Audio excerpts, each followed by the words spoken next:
Hey 210 students, I'm glad you're joining me tonight. I'm bummed we can't be together, but as always, I'm glad that we can connect like this. I'm so thankful for technology during this time. Tonight I want to talk to you about a lighthouse. Okay, right now I want you to, who here knows what a lighthouse is, okay?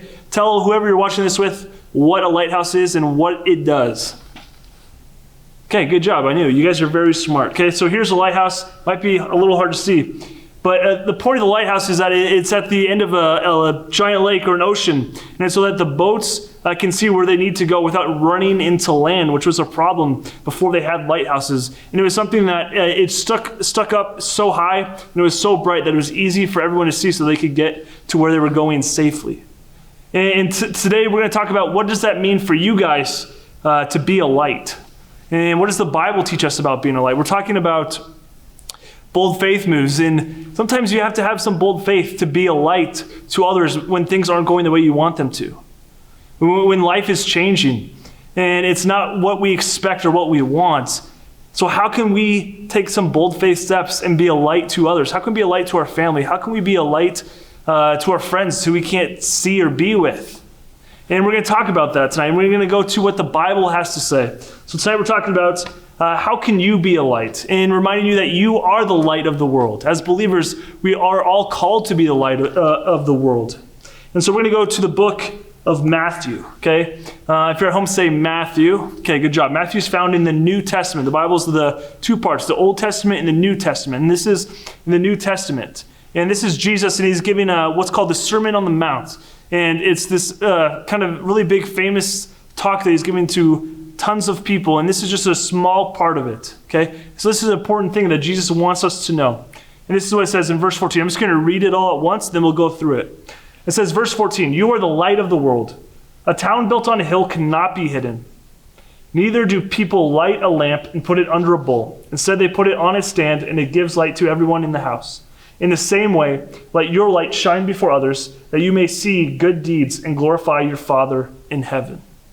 Okay, let's unpack that a little bit. Okay, so we're going to take it verse by verse. Okay, in verse 14 it says, "You are the light of the world. A town built on a hill cannot be hidden." So first of all, he's telling us that we as Christians, we as believers, we as followers of Jesus, we are the light of the world. The world, there's just so much bad stuff going on, and bad stuff that can happen, and we need to be the lights that point people to Jesus. We need to be the lights that people say, I want to be around that person because they show me love the way that Jesus does. Okay, and it says, a town built on a hill cannot be hidden. And I just want to show you an example of this. This is in Spain, and it's like this fort area. It's on a hill, and everything else is dark around it, but it's lit up, and it's so easy to see. And this is just an example of being a light in darkness, okay? So you see it right here, that it's all lit up right here. You can look in the background. It's hard to see. It's dark and gross, but you can totally see we're up on the hill. The lights are shining on this fortress in Spain. And it's just saying, like, that's the place to go. That's the light. That's the home. Okay, we want to be that for other people. We want to be that light. So let's continue on with verse 15. "Neither do people light a lamp and put it under a bowl. Instead, they put it on a stand, and it gives light to everyone in the house." Okay, this is something that probably seems smart. Like, hey, you don't just light a lamp and put a bowl over it and let the room go dark. No, you have the lamp lit because you want to see.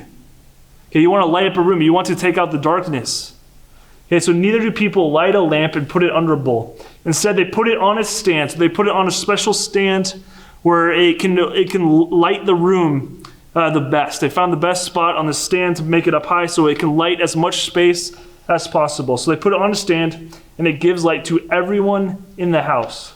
Okay? People, we don't want to just be followers but not be a light to other people. We want to find that spot to shine to the whole world, to our friends, to our family. How can we be that light to others? Here's just someone putting a basket over a candle, and just how that would not help the room be lit. Okay?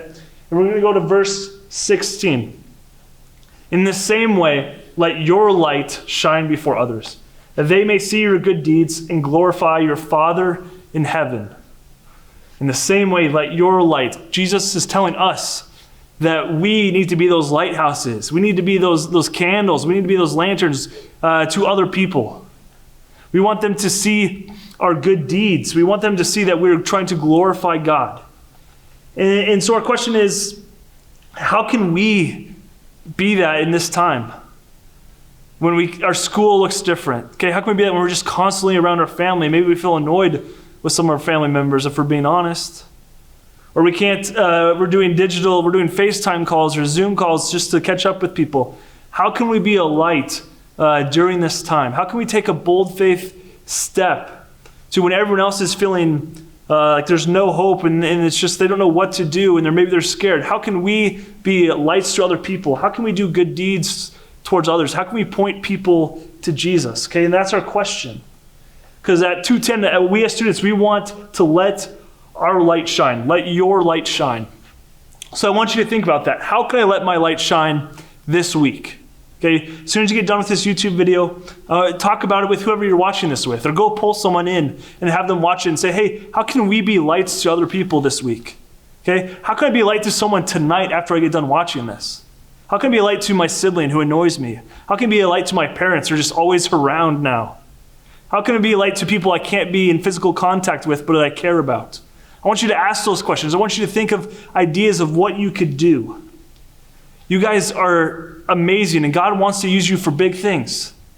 This is a huge ordeal that the whole world is dealing with. And God wants to use you guys as 4th and 5th graders to be a light to this world.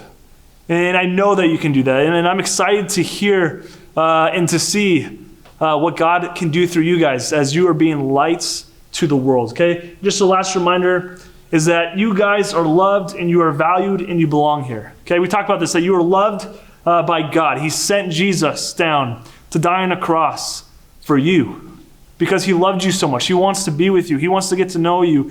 You are valued by him because he created you in his image.